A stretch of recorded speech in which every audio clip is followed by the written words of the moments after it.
Napapansin mo bang dumadami ang pestis sa tanim mo kahit anong spray ang gawa mo? Oras na para lumipat sa mas matinding proteksyon. Subukan ang Flomic Plus insecticide, mabilis kumilos, epektibo laban sa mapinsalang insekto at siguradong panalo ang pananim mo. Sa Flomic Plus, isang spray mo lang siguradong bawas peste, dagdag ani. Kaagri ka ba na sawa na sa paulit-ulit na peste sa pananim? Kahit anong alaga mo, may sumisira pa rin?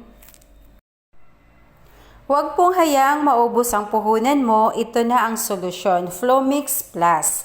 Isang spray lang, siguradong protektado ang tanim mo laban sa mapanirang insekto.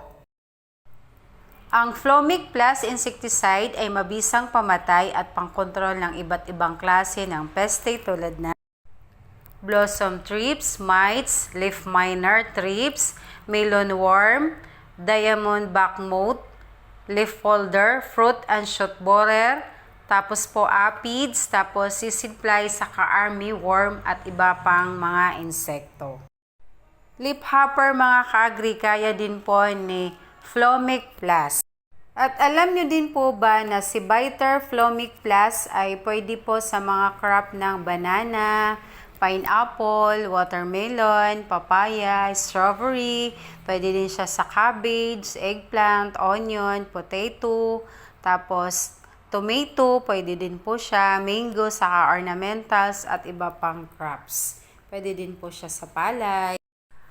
Ano ba ang benepisyo ni Flomic Plus? Ito po ay mabilis ang epekto laban sa peste, nakakatulong protektahan ang dahon at mga bunga, may contact at ingestion action, pinapatay ang peste kapag nadikitan o nakain nila ang halaman, mas maayos na paglaki at mas magandang ani. Ang kanyang packaging po ay 300 ml. Kung gusto mo ang mas malusog na tanim at mas malaking ani, Flomic Plus na ang gamitin mo. Protektado ang pananim, protektado ang puhunan. So, pag nakitaan ng mga kaagri ng sinyalis yung mga pananim po nyo na may mga uod na, so, dun po kayo mag-umpisang mag-spray. So, sa mga gustong gumamit, ito po ang Flomic Plus. I-indicate ko po yung mga lugar o mga picture po na demohay na po dito sa Nueva Ecija. So, ito po kasi ang isa sa mga gamot na or lason na ginamit po nila dito sa Nueva Ecija, lalong-lalo na po sa mga sibuyas. Mga kaagri, pag ang knapsack sprayer nyo po ay 16 liters, so gagamit lang po tayo kay Flomic Plus ng 30 ml. So, per 16 liters na tubig po yon. Ngayon, kung ang knapsack sprayer mo ay 25 liters, so 40 ml po ang gamitin natin.